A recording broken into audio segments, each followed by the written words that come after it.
There we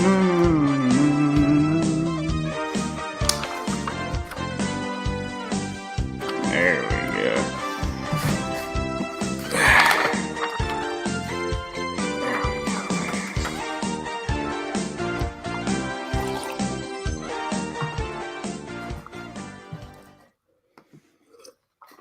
What is up, everybody?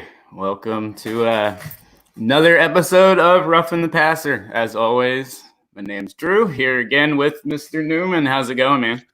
Good. Another week of football almost in the books. Yeah, almost. I see your sign on your chest. Yeah. Is it? Are you saying your Cam's welcoming your back, or you want Cam back? No, it's what we're gonna hear from a million Carolina fans in the next week, man. Everybody that's been talking about Kyle Allen and forgetting that he's a backup. We got a little reality check today, dude. That hurt. Yeah. That one was tough, man. That was a straight up ass. That surprised me. The 51 points. That surprised me. The defense did not show up. And then, I mean, the score was a little ridiculous. I will talk about it a little later. That game got out of hand. But, I think a lot of people are going to be a lot more welcome to Mr. Cam than it might have been a couple of weeks ago. Yep. But let's dive right into it because it was a busy week. So we'll jump into the scoreboard real quick. And Thursday night, we had the Vikings, of course, beat the Redskins 19-9. I hate Thursday games, dude. I can't stand them. And that was just another example of games that just terrible. The teams, the matchups are. I don't mind Thursday games if the matchups are nice, but it seems like they have a knack. It seems like they have a knack for just bad matchups. It's like they do it on purpose. Yeah. Wow. Quick update on the live scoreboard. KC just tied it up, so it's 14-all on Sunday Night Football. Matt Moore, former Panther, keeping that game close at least for right now. Yeah. And keep going down the list. Heartbreaking loss for the Bears today to the Chargers, 17-16. I don't know if you saw that. That was brutal, dude. Yeah, number one, they still need a field goal kicker. That problem's not solved. And, I know I harp on it, but that's how strongly I feel. Mitch Trubisky's not the guy there. I know they had visions of grandeur with that number 2 pick. But, just because you pick someone in the slot doesn't automatically make them successful. And I think they got problems in Chicago there. Whether or not they like Matt Nagy as a coach, it's early yet anyway. But they definitely have quarterback issues. Yeah, I like him as a coach. I do not like Trubisky as a quarterback. I think we're in agreement on this with just not being sold on him at all. But I actually like Nagy. I think he's got potential to be a heck of a head coach, but they've got to fix something in Chicago. How you can still have these type of kicker problems is beyond me. I mean, they're bad. I just surprising loss today as I watched that game. But keeping on down the list, the Jacksonville Jaguars get a pretty big win against the New York Jets, 29-15. Surprising there, shipping Ramsey off and then having a game like that where the defense really still stepped up pretty big. It was impressive for Jacksonville. Yeah, that's what I said when that deal went down, Drew, on this very program to you. Addition by subtraction. I think he was a distraction. Now you don't have that constant distraction. Guys can just go out, play their position, and not worry about, is he here today? Is he playing this week? They get those questions asked to them too when that stuff's going on, and that gets annoying. So now they don't have to answer those. And they're still a pretty good defense. I know he's a very good player, but they're still a very good defense. And so there's still a real good defense, and I don't think they ever planned on backing the Brinks truck up, however you want to describe it. I don't think Jacksonville ever planned on doing that. The type of money he's commanding for the type of team they want to build and the holes that they still have, the contract just never would have made sense. You just really can't structure it these days around, at least the way they're built in Jacksonville. So I don't know. I never really saw it happening. That was a surprising win, though. They dominated the Jets, which we'll talk about them a little bit more later. And then when we're going about surprising wins, this one's one to me. I don't have much faith in Tampa, but I was shocked to see them lose to the Titans 27-23. The post-Mariota era in Tennessee is off to an excellent start. Yeah, well, I think Mariota's over. I think it's not Mariota. I think it's Mariova. That's bad humor for you watching at home. But I think the Titans are another weird team. Drew, which team shows up? And they are you can say what you want about Ryan Tannehill. They're playing better under him. So for now, he's the guy. I don't think he's maybe the long-term solution there, but right now he's the short-term solution. And right now, that short-term solution's winning ball games. So they're going to take that short-term solution. Yeah, it's interesting to say the least. I want to see. I did not. If there were any players that you said would not, at least from that class, would not make it to that really big through that second contract, it would have been him. This is shocking to me, but once I started to see it this season, it became pretty glaringly obvious that that's what needed to happen, and it'll be interesting to see what happens going forward. But moving on to the shock of the century, the Seahawks beat the Atlanta Falcons 27-20 today. I think the shock would be how close the score was. Yeah. That does not go with how the game went at all. But, it's time for our weekly Dan Quinn hot seat alert. And I love it. That thing's got to be. I don't think Dan Quinn loves it. No. Yeah, well, it's funny. That thing's Arthur Blank did make a statement today, because I think they're on their bye week. And so the question is, like you brought up a great point on last week's show, if you're going to make a coaching change, you do it now. Then you got that bye week to get all those game plans implemented, schemes. And so Arthur Blank actually did comment today, and his comment was not a reassuring one. If you're Dan Quinn, it just said he's going to take the next few weeks to evaluate Dan Quinn's performance. So it's not saying he's fired, but it's not saying he's sticking around for much longer. What it did tell me, and I think I was reading some of the fans' response, it's just saying he's not getting fired during the bye week, like a lot of people kind of anticipated. He should be. Yeah. Let's be honest. He needs to be, and I don't know. It's funny.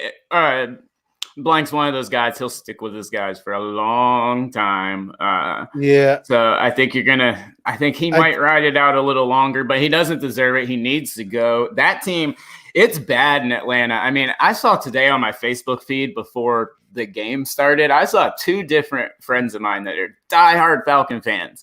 Both say they were not watching the games anymore, that they couldn't do it.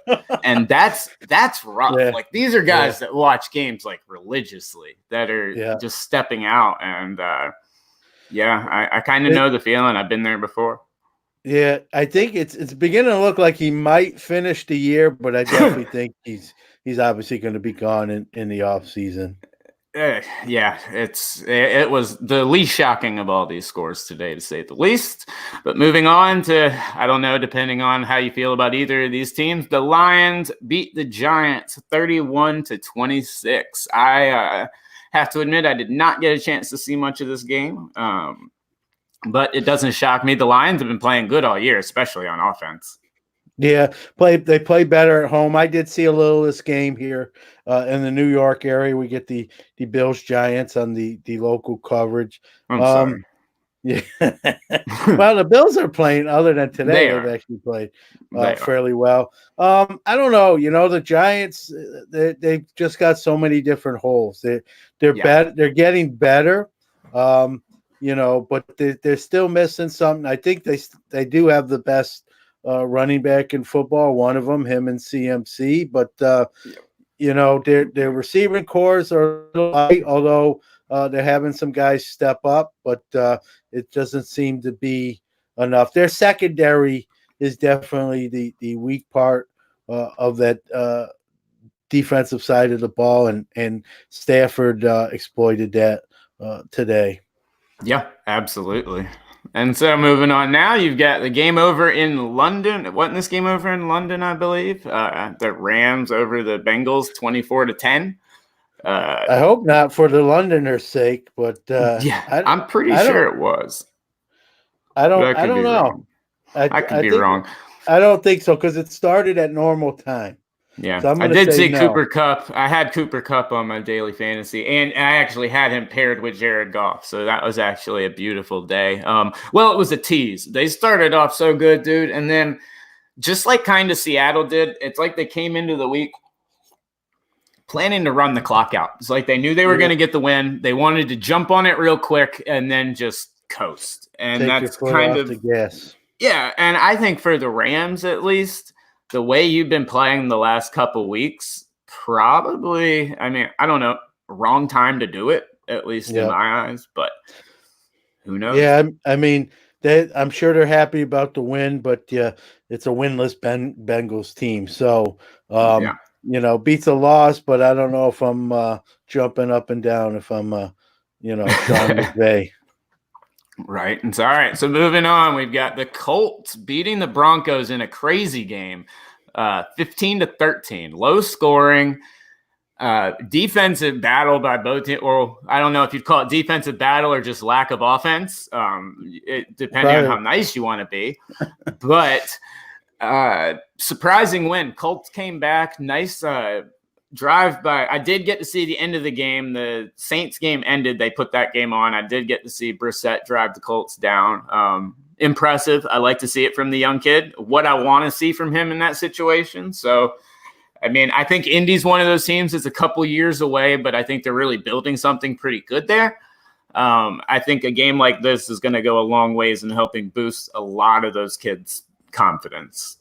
yeah, Brissett's playing well. I think you're getting the max potential considering Luck retiring sort of abruptly. I know there was conversations before the actual public decision, but for the scenario that the Colts and Frank Reich were in, they're coming out of this pretty good, and Brissett looks like he may be a kind of guy you can kind of build around at least for the next Yeah. few years. I don't think they may draft a quarterback, but I don't think there's an urgency like you have in some other cities and whatnot. And I don't know if you saw, but Joe Flacco threw Vic Fangio under the bus in the press conference. I did And not see that. yeah, basically, No. I'll paraphrase him, Drew. He basically said that the play calling's too conservative.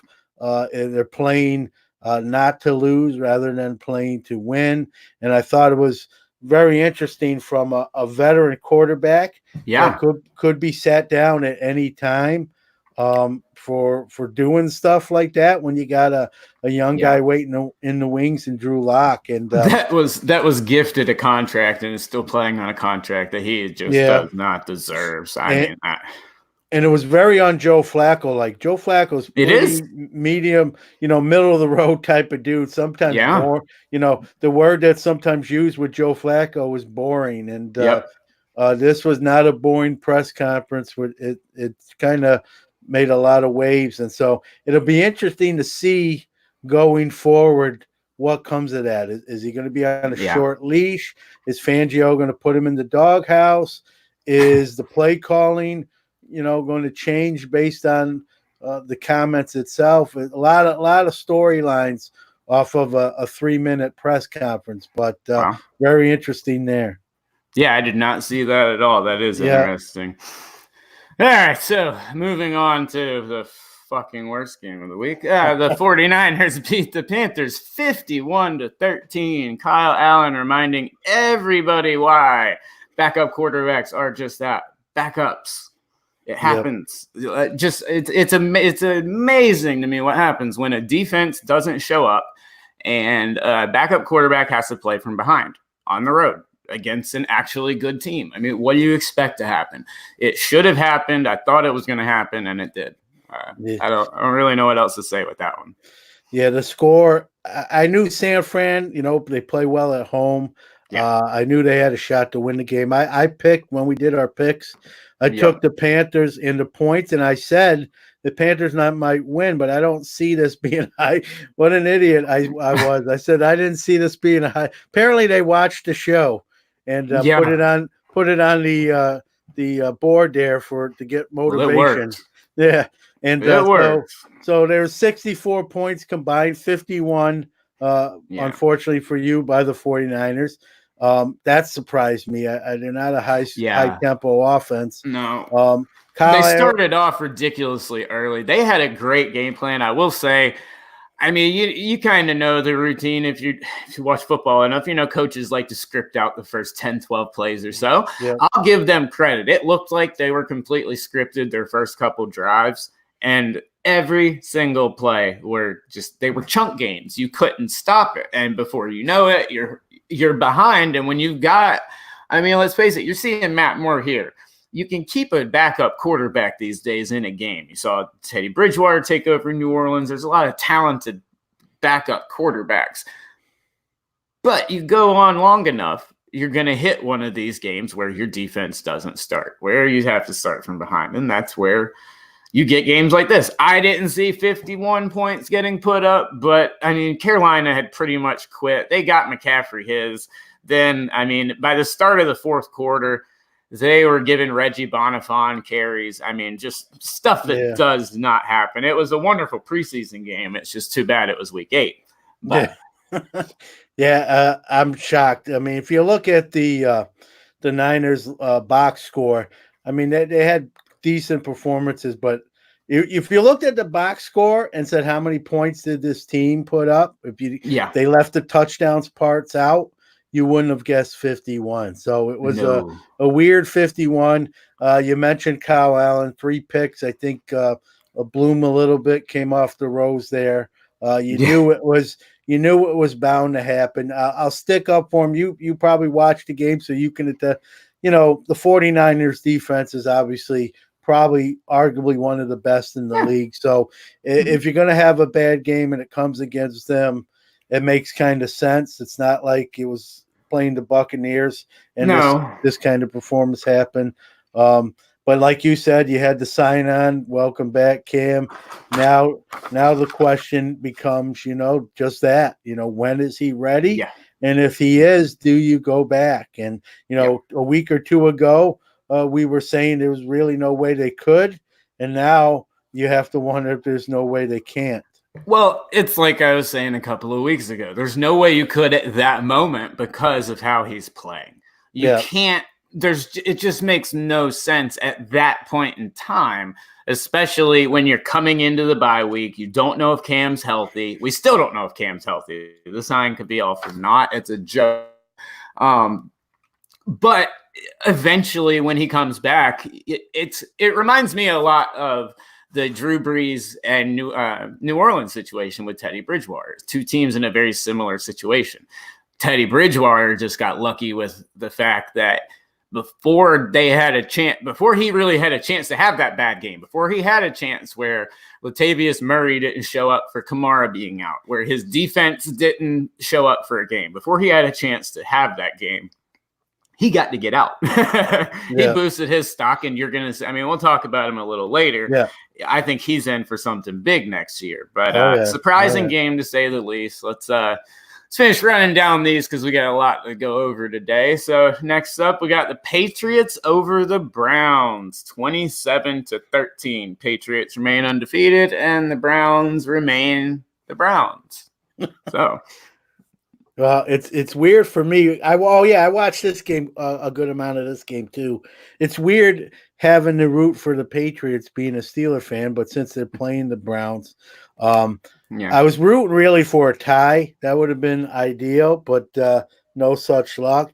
And it's just uncanny, Drew. It seems like everybody who plays the Patriots just makes bonehead mistakes. I don't yeah, know how it always seems to work like that. And it does though. yeah, and Baker might have the number 2 bonehead play now behind Mark Sanchez in the butt fumble. It was he kind of shuffled past it to the line. I think it was intended for Jarvis Landry, who was coming through on like a toss sweep sort of thing, and it really didn't get to where Landry was. Right into the lineman guy. I forget his first name. His last name's Guy, and it looked like it was designed to go to him, and obviously not. And he ran it back a considerable amount, and it was just that kind of day for Cleveland. Baker another couple picks, and has not looked like the 2018 Baker Mayfield. No, Nope. And Freddie no, Kitchens really is starting to look what a lot of people were fearful of when he was given the job. A guy overmatched and outcoached each week, and it's yeah, starting to really. That's the byline now in Cleveland. Is you have a college coach coaching in the NFL yeah, as a head man, and they're in really rough waters with Mayfield struggling and a coach.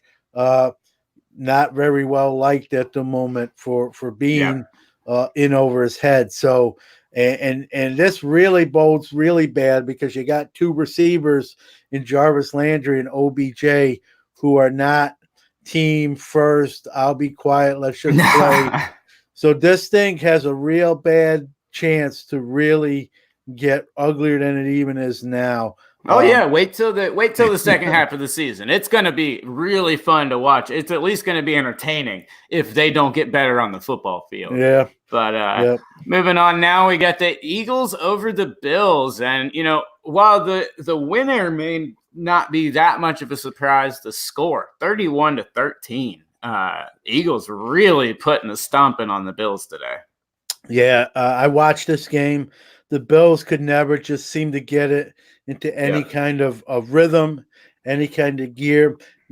Gore and Singletary would have moments where they'd make a nice play, and then the run game would falter. So just as well as I do in football, if your run game's faltering, you're going to have a hard time.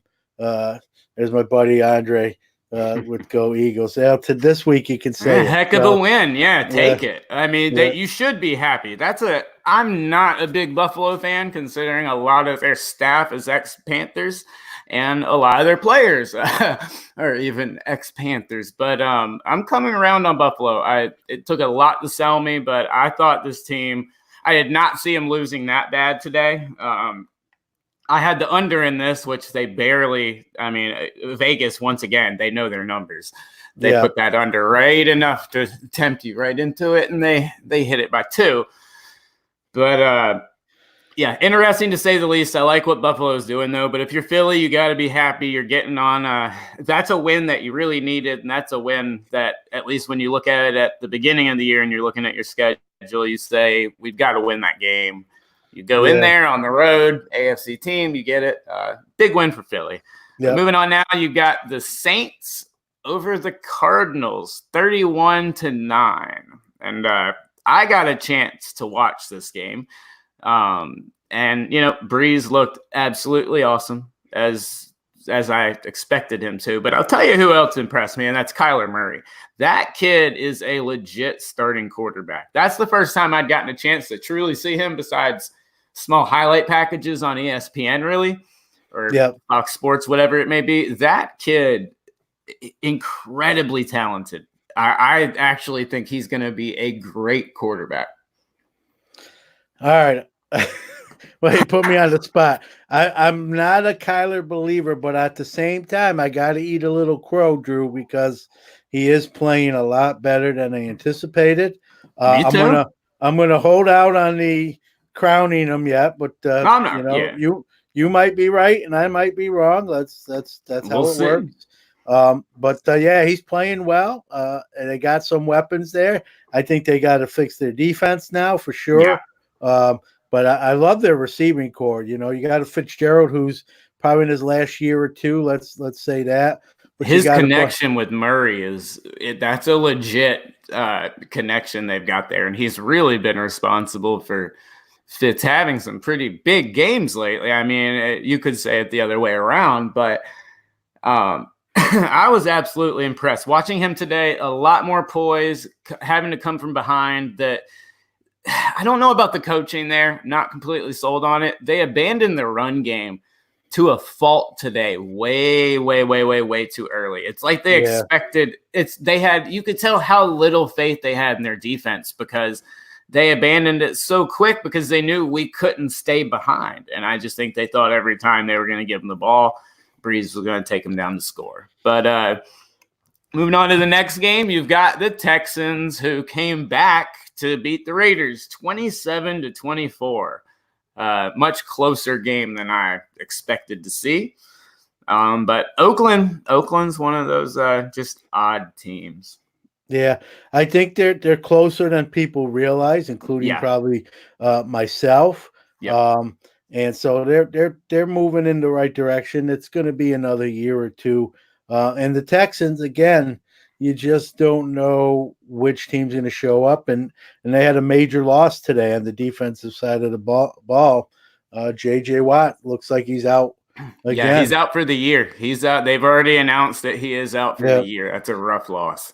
And he's a great guy. He's a great player, but it's like every other year he's having these season-ending injuries fairly early in the season, and you know he's a guy you root for because he's such a great guy, does a lot for charity. But you know, from a football perspective, you know, if you're Houston, you got to really think down the line here.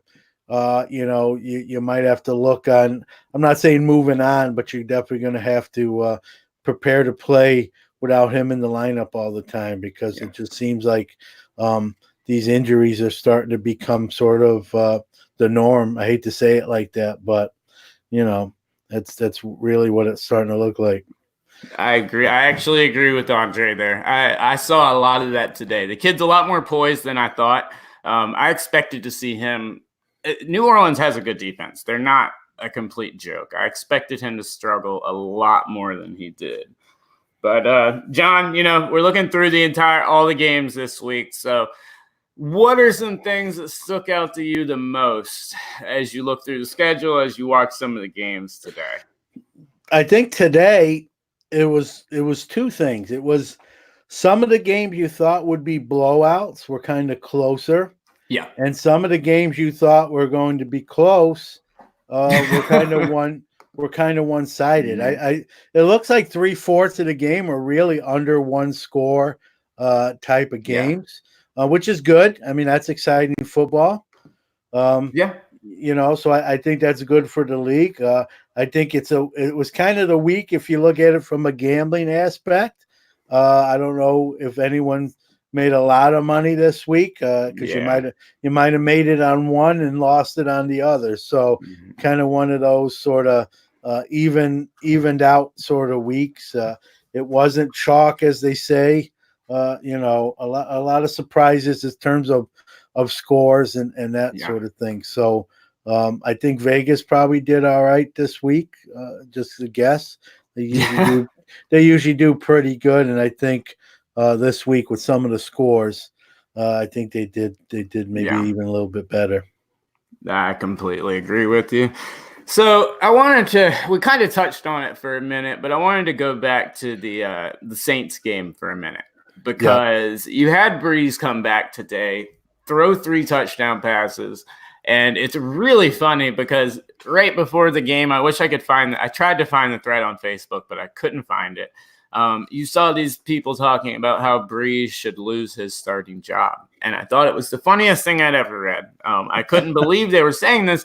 And I'm thinking that on a couple of different ways, because not only is it just ridiculous because of what Drew Brees means to New Orleans, but if you're Teddy Bridgewater, I mean, maybe like in the mind of a quarterback, you want that. But in your mind of A, your wallet, B, your agent, your family, anything else in the world, you've got to be thrilled if you're Teddy Bridgewater, because you came in there, you signed this 1-year deal with New Orleans for this exact reason, to get a shot at a couple of games to prove you were ready for a big deal the next offseason. You do that this year, you go undefeated, then Drew Brees comes back in, takes over. You don't have that bad game. You don't have that blow up. Teddy Bridgewater, I think, is set to make a killing in the offseason. I think he's finally going to get that contract he probably would have gotten had he not gotten injured. Yeah. And it's interesting to me with all this going on. It's funny. There's so many backups this year. You keep hearing people talk about how these backups need to take starting jobs, and it's just a joke to me. Yeah.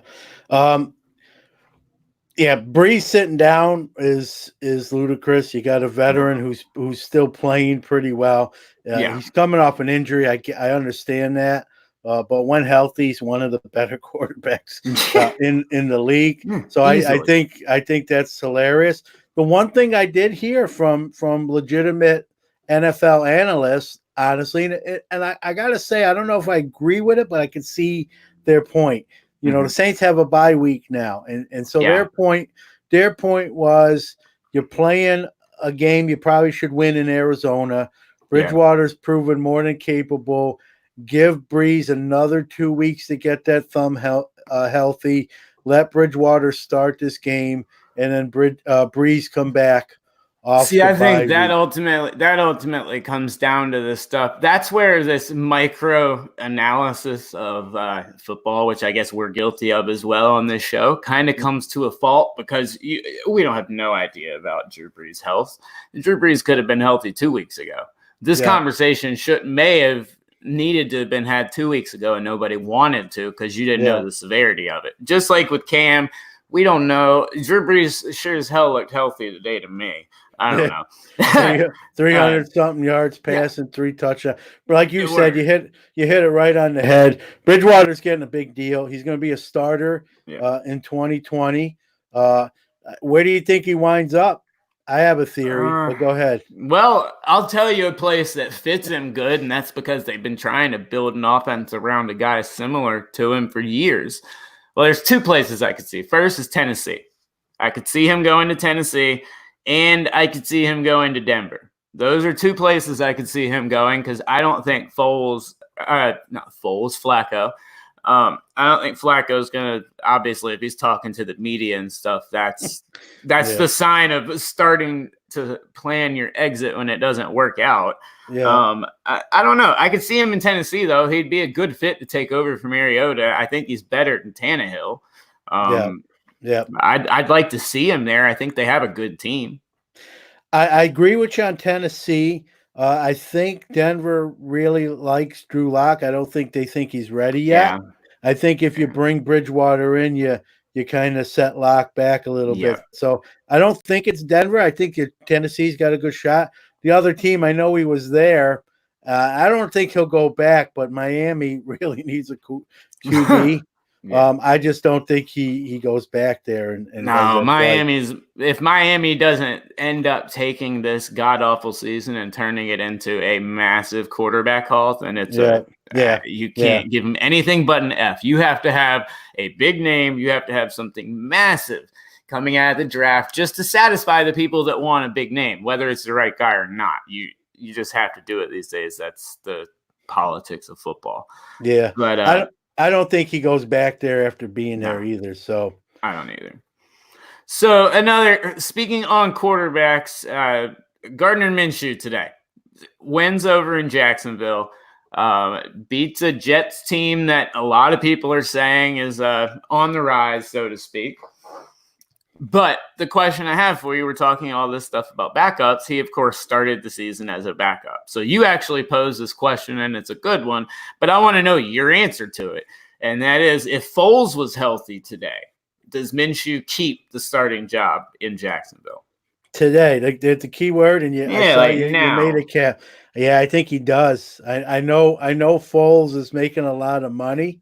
Yeah. I think, let's be real, I don't know if anyone saw Minshew honestly playing to this level, but now that he is, I'm sure Yeah. there's people in behind closed doors in Jacksonville saying this guy might be the franchise quarterback we didn't realize we had when we had him. They have to be thinking that. How can Yeah, they not? And especially because, like you said, Foles is expensive. But yeah, another thing Foles is enticing to a lot of teams. There are yeah, a lot of teams that would jump all over Nick Foles and that contract should he become available. yeah. So that's a very interesting situation in Jacksonville. But I think you got to let Minshew ride out the season unless the wheels just fall off. Yeah. But if I'm Jacksonville, if those wheels don't fall off, I'm taking a very hard look at him actually being. I mean, for God's sakes, you rode with Blake Bortles. So, I mean, I know any quarterback plays an improvement, but you've got to stick with Minshew, at least in my eyes. Yeah, I think you do, and you brought up a great point too there in that saying that Falls has some trade value. So Big time. yeah, maybe that's the route they go when he does get healthy. You obviously can't have two quarterbacks on the field. I think if you stick with Minshew, Foles is going to be upset. I know he's kind of a quiet guy, but internally he's got an ego. He's going to be Of upset. course. He's going to be like, hey, why did you pay me all this money to watch football? Mm-hmm. And if you sit Minshew down, you might hurt his confidence, and you might have a guy You who could might, kill his. yeah, and you might have the future there, and you could ruin that. So I think if Foles comes back, I think I look for him to moved, and they go with Minshew, especially if he's playing well still at that point in time. I completely agree with you. I think you've got to stick with him, but it's going to be interesting to see because I do think he has a lot more trade value than people think. Yeah, and I could see something like that happening. Yeah, but keeping on the train of the quarterback talk before we get to stock up, stock down today, man. A couple other things I wanted to go over, and that one of them is, 2018, the last couple of years, we've been talking about big quarterback draft classes. Lots of quarterbacks coming into the league and lots of them getting starting jobs immediately. So let's take a look now as we're about halfway through their second year now that we're through week 8. Who do you think is the best quarterback from the 2018 draft class? Let's keep in there Darnold, Rosen, Allen, Baker, Lamar Jackson. Ridiculously strong class. When you look at that class now, like the key word being today, this is a weekly show. We're obviously talking about through 8 weeks of this year. Who do you think right now, at least, is the best quarterback of this draft class? I'm going to answer that with two answers. On paper, it's Lamar Jackson. But in my mind, and I know there'll be a lot of disagreement here with people who maybe hear this, it's still Baker Mayfield. I know he's not played well of late. My son and me had this very debate on me driving him back to school earlier tonight, and he thinks Darnold is still the best of the group. I'm going to go with Baker, but on paper right now it's actually Lamar Jackson. But I view Lamar Jackson as a tremendous superstar athlete who can run and is not a great thrower of the football. So he's more productive, but as far as the question says best quarterback, not best athlete. So I'm going to go with, I know he's struggling, but I'm going to go with Baker Mayfield. Interesting. Okay. Well, my answer, when you actually were the one that posed this question to the show, and when I started to think about it, I started looking at everyone that was in it, and right now, today, I guess I can't really go with Baker right now. I wasn't sold on him to begin with. Yeah. I'm actually going to go with Josh Allen. I love this kid. I think, for one, I think he's got the type of team that you want. The fit's perfect. That defense is absolutely incredible. Going to keep him in a whole lot of games. Today was a shock to me. I did not see that happening whatsoever. But I love this kid. I think John Brown's a legit number one. I love what they're building in Buffalo. And so I actually think that Josh Allen, at least today, would be the guy that I'd say is the best quarterback from the draft class. I like him. He has those games where he kind of disappears, throws off his back foot. He plays recklessly, and I love that about him and hate him about him at the same time, because he's going to be the guy that will dive head first to gain an extra yard or two, take a lick, and then get hurt. So I look at the whole thing. I guess I just see him as he's going to get hurt. He's going to have those bad games, although Baker's having some of those too right now, as is Darnold. And so I guess I'm looking at it with a 5-6 year window, and that's where I went with Baker. And obviously I could be wrong. And Josh Allen, who I think is a very good quarterback, but the injury risk scares me. Some of the bad mechanics type stuff scares me. But it could be Josh Allen, no doubt about it, for sure. I will say it does look like that Baker is at least surrounded with the people that seem to be dedicated to getting the right people around him, and at least getting him a chance to have star players. I don't know if OBJ and Landry, I mean, if you're going to have either of those guys, I'd rather have them together. I think they help keep each other in check more than they do apart from each other. That remains to be seen when they start to lose a lot, but we'll see. But anyway, there's a lot of good quarterbacks. I think there's going to be quite a few that are going to end up being starters for a long time from that 2018 class. Yeah. With Baker, going back to Baker real quick, just and close the book on him. I think some of that too, Drew, I don't know if you agree with this, is I think he bought his own press clippings. He's doing like commercials now, like every other commercials of Baker, man. Yeah. I think he's got to get back into that quarterback room, into his playbook with his quarterback and offensive coaches, and really say, okay, I'm struggling here. Commercials are great, but those ain't gonna come no more with the type of play I'm having out there. Let's get back to the drawing board and clean this up. Teach me what I need to. What am I doing wrong? I'm here to fix it, and be a professional. You know, he's getting paid. He's getting paid like one. It's time now to. Now he's in a little bit of the valley of his career. He had a peak in last year's season. Set some rookie records. Now he's in the valley. That happens to a lot of guys. It's right now what he does being in this valley that's truthfully going to determine what he ultimately is going to be. Is he going to get back to the drawing board and become a better quarterback? Or is he just going to say, I'll just do more commercials and get paid? And if that's what he is, then you're going to be right with Josh Allen for sure. And I'm going to be wrong with Baker Mayfield. Well, you guys watching the show, let us know who you think is going to be the best quarterback out of that 2018 class. I know it's early, but a lot of guys just making a whole lot of news. But I guess, Bud, before we finish wrapping up today's show, we got to go over to stock up and stock down. So just like every week, we'll start with our stock up, and I will go to you first. After week 8, who, in your opinion, boosted their stock the most today? Well, I know they didn't win the game. You can blame their kicker probably for that. Maybe their quarterback as well. We talked about that. But they're more than likely former kicker. With Chicago. I have to agree. He's a rookie, David Montgomery, and the Bears. 27 carries, 135. This is what they thought he might be. And this has been a problem. I think one of the Bears' problem, Drew, and why they're struggling, and maybe even though I don't like them long term, I think some of Trubisky's troubles in season is they haven't run the ball enough. That's been No. a criticism of Matt Nagy, that he doesn't Yep. run enough. And today they did that. Now, it still didn't equate to a W on the left side of the column.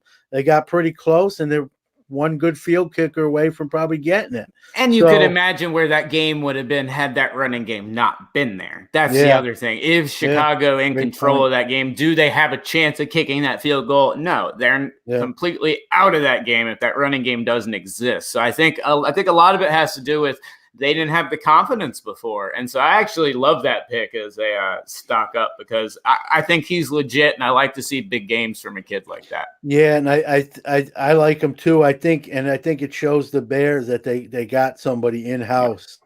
Him and Cohen combined can carry that run game. I think they were a little bit hesitant before, and now I think they can kind of take the reins off and let them go. And we'll see if that affects Trubisky in a positive way. It should. If he still doesn't play well with a running game like that, then we really have to start to point the finger and say he really isn't going to be the guy that we think he is. No, 100%. The next guy, I'm not going on a limb here. Pretty easy choice. Cooper Kupp. He had a half a season's worth of stats today in one like 12 game. minutes too. No, forget about a game, dude. He didn't touch. I had him on DFS. I know, trust me, because he made me the happiest guy in the world, and then pissed me off for the rest of the game, because the dude had all that production in fucking 12 minutes, man. Bullshit. And anyway, and it's funny, in a team that has quite a bit of receiving weapons, he's arguably the best one on that team. And I know he doesn't always get that number one receiver love, but I think you got to start looking at him in that capacity now. And 7 catches, 220 yards, 1 touchdown. Awesome trick play. I love seeing plays like that. His touchdown was wonderful. Fun to watch. He was actually number 1 on my list. So once again, not going out on a limb there. But number 2 on mine, I'm actually going with a rookie as well. And they did win the game today, and that is Seattle rookie DK Metcalf. This kid, 2 touchdowns today. He is becoming a red zone beast. Like, if Seattle goes into the red zone, if they're throwing the ball, he's getting it. And I don't know why it's not equating yet. I haven't got a chance to see Seattle enough. I will in a couple of weeks when they come here to Carolina. But I don't know why it's not equating to the rest of the field. But if it does, then this kid's going to be an absolute nightmare, because we already know he's a ridiculous physical specimen. We already know the kid can run. He's become Russell Wilson's favorite red zone threat. And I don't know. I see big things for this kid, but 2 touchdowns today against an Atlanta team he needed to take advantage of. I love the kid. Yeah, I think that's what he kind of is right now, Drew, a red zone threat. He's got that big frame. Can go up there on those 50-50 balls and come down with them. Yeah. I think the reason he's not excellent, let's say, in the other parts of the field is what the scouting report said pre-draft, and he's not a great route runner. He doesn't come out of his breaks great. That stuff you can fix, though. He's a young ball player. So that's, that may be the knock on him today. But if he works on that, watch out, it does. And Seattle's got the right coaches for that. You've seen you've seen a couple of receivers come in there. I can think of quite a few the last couple of years that improved quite a bit. So, I mean, they've got the right coaching staff, I think, for that. But moving on from stock up, buddy, let's go down now to stock down. So with a surprising week, and I don't know, maybe we should have watched this game a little bit, as Kansas City is winning 17-14 over Green Bay. But who do you have on your stock down this week? And guys watching, please let us know anybody that you think went up or down this week. Yeah, well, I just praised him even though he's struggling, and obviously he's struggling. He made my stock down list. It's Baker Mayfield right now, and truth's got to be told. I mean, this team came in with high expectations, talking I've even heard Super Bowl and Yeah. definitely postseason. They're now 2-5.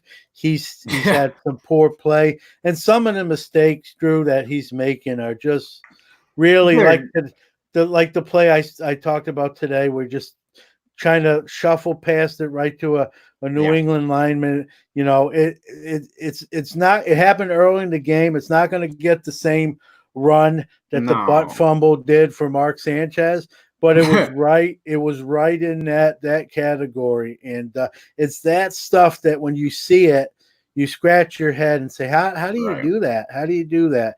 And so I think long term he's not as bad as he's playing, but right now he's playing terrible, and you Yeah. got to put him.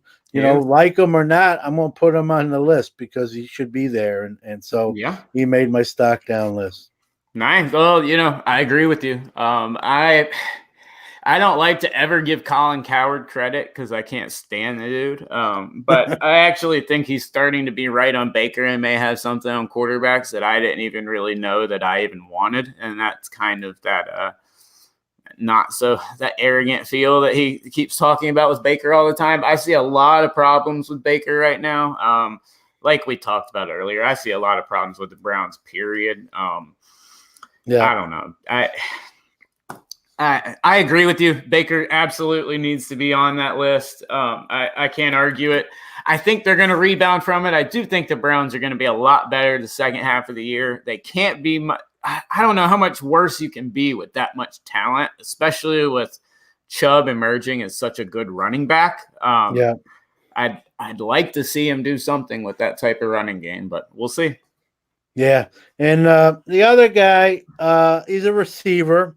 I Mhm. like him, but the clock is really starting to run out for him, and that's Corey Davis from Tennessee. Yeah, And he had a nice game last week, and then you point to that and you say, okay, here he comes. He's arrived, and then today he goes out in a game they won, and with a new quarterback that's playing well, and he has 2 catches for nine yards. And so before I wanted to throw him under the bus, I said, well, maybe he didn't get targeted much. So I went to that stat, and he had 6 targets. And so wow. he's just never he's just very inconsistent, and he's more on the short side of the stick than the long. And while he had a great game last week, again he went back to being a non-factor. I think the Yeah, talent's there. I just, it's one of those things I can always usually tell you sometimes why I think a guy's not performing or why they're struggling. yeah, Like even with DK Metcalf, I kind of gave an illustration there. I don't know. I don't know what it is. I don't know yeah. really what it is. I don't know if he's tentative. I don't know. It's sort of an enigma because Yeah. he's highly touted. He was supposed to. Incredibly talented too. The Yeah, kid's yeah, got all the talent in the world. I don't know what it is. I yeah, don't get it. yeah. And today it's Yanu that gets like 7 catches for 80 yards. And if you're asking me who's the better player, I'm going to Yeah, say I mean, Corey Davis, hands down. absolutely. But he doesn't produce on a regular basis. There's And zero consistency with yeah, him. and Zero. time's running out. He's looking like he's going to be a guy that's 3 years here, two Yeah. years there. He Yep. moves on to another city for 2 years, and then he's out of the league and never Yeah. lives up to the billing he came in with. And I hope Barring a that's change, not the case. Yep. barring a change in culture, like 100%, because I think you that's something you see quickly. I don't think that's something that's going to change and build over more than a year and a half. I think you're going to see the culture, if it's a good fit, pretty fast. And unless he fixes something quickly, gets to a different place, I don't see him. I don't know. He's a disappointment. I love the kid. I think he could be incredible. Yep. I'm right there with you. All right. So for my stock downs this week, first and foremost is Kyle Allen. Jesus Christ. We should make the rule you Sack can't pick your time. own guy. Yeah, I guess we should. But I mean, Go come ahead. on, dude. His quarterback rating was like a 26. He was sacked 8 times. We were worried about him fumbling. Hey, he didn't fumble the ball. He just got sacked 8 fucking times and threw 3 interceptions. Woohoo! Showed he was a backup. Quickly going back down that list after being on stock up a couple of weeks ago. And number 2, Jameis Winston. We're talking about quarterbacks. You know, Mariota, we kind of called it right before he got benched on this show. Jameis Winston, dude. I'm looking at it here. 68.1 quarterback rating. 3 sacks, 2 fumbles, 2 interceptions against the Titans. I mean, the same Titans team that we're talking about that can't get Corey Davis to play is having all this changeover at quarterback, and a Tampa team that started out pretty good. And Winston, who's getting some great play from Godwin, from Evans. I mean, he's got talent around him, and he just gets absolutely blown up by the Titans.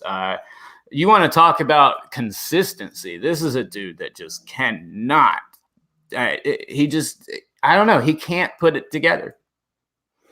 Yeah, and you know, a lot of people thought with Bruce Arians there that he was going to be the quarterback whisperer everyone makes him out to be. Apparently, that's not going to be the case with Jameis, and you know, now we got to start looking at Jameis as, you know, he's going to be that kind of backup one guy. Yeah. But I don't know if he's going to be fine. I don't know if he's going to be all right with that. I think he's going to be a powder based on his track record. I think he could be a distraction.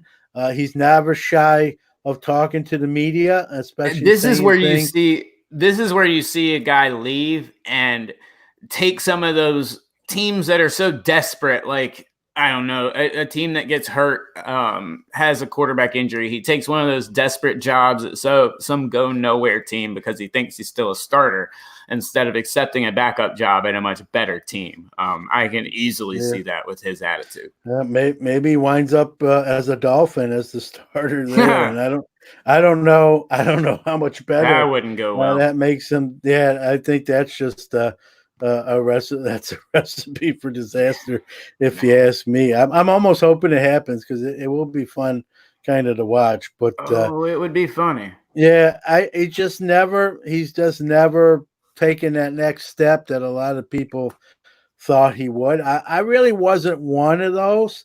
I didn't think he'd be to this level. I thought he'd be a little more of a kind of consistent sort of, you know, makes plays and doesn't throw a ton of picks. I knew he'd throw picks, but he's really just not really progressed. And, you know, I think what happens here is that people say if he's not getting it done with Arians calling the plays and working with him, then he is who he is. Yeah. Yep. Well, man, before we wrap up, next week, I know a couple of fun games. Steelers at the Colts. Well, I guess no, Colts are coming to you guys, so fun game for you next week. And quick question before we go today, though. Does Dan Quinn have a job next week? If I was Arthur Blank, no. But you know, Arthur Blank has come out and gave him kind of that, not really pat on the back, but I'm not firing him today kind of answer. But I just wanted an excuse to rag on Atlanta again. It's fun. I mean, come on. We lost 51 to fucking 13. I need to rag on somebody, dude. I can't prop us up at all today. Jeez. Yeah. Well, the good news is you're going to finish ahead of them for sure, and so you don't have to worry about that. But how he's gotten this far, 6 straight losses. You know, I'm sure Arthur likes him. It's a personal thing, but I'm sure there's others in that front office in Arthur's ear, like, hey, I know you like the guy, but this isn't working here. Yeah. You know. No, I completely agree with you. Well, guys, thanks again for joining us, John. I know who'd you have on the show this week on Sports Card Nation? Who's your guest? We had 2 interviews. I had brought Brian Bison. He lost his daughter. That's right. To hydrocephalus, and he started a new charity organization. So I let him come on to promote that, which is a great organization. And then I had on what a lot of people know as the baseball card kidney couple. Can't talk right now. Say that 5 times. Apparently the whiskey's taking effect. But Steve and Heather Winfrey from Tennessee. Yeah, And great people. She donated her kidney to her husband, saved his life. And what was great about that interview is as great as that story is, and that is Steve came out. We talked about he got to actually play for Coach Summit at Tennessee. Yeah. Yeah. And you say, how is that? She's a woman. She was a woman's basketball coach, but the scout team is actually men that play against the women, and he actually got to be on that. So he talked a little bit about Coach Summit, which I thought was great. He talked about they both talked about their tour, the Tops headquarters in New York. So it wasn't all as great as the story is, and as important as that is. There we had some lighter moments with the Tops tour, Harry Connick Jr. show, and playing for Pat Summit. So it was a long interview. It was a long show. After saying I'm going to try to cut these things down, I'm going against what I said. But it was too great. Yeah, it was too great to really cut certain things out. So, but it was great interview, and so three guests in a sense this week, and Nice. a little different than our traditional shows. And we have Rich Klein, someone very well. Oh yeah. Coming up on this week. So well, and I guarantee he was just on my show. I guess last week or whatnot. Rich is a great guest. So and I know the Winfreys really well. I met Steve at not this last national, but the one before. I met both of them actually. Great people. So guys, definitely check out John's podcast as always, Sports Card Nation, and a new episode of Let Me Get That Potograph is actually dropping tomorrow with a very special guest that I am very excited about. But guys, till next week. John, I guess I will see you in a couple of days for our midweek picks. This week we both went 2-2, so you're up at 13-7, and I'm at 9-11. So, middle of the road week for both of us. But well, 2-2 is better than 1-3. So we'll take it. Absolutely. Take it. All right. So, well, guys, thanks for tuning in. As always, if you'd like to come on the show, let us know mid-episode or before, and we'll set that up. It's as easy as a link. You can do it with an iPhone. You can come on just audio. You can come on video too. So as always, let us know, interact with us, and we will see you guys on Thursday. See you, everyone.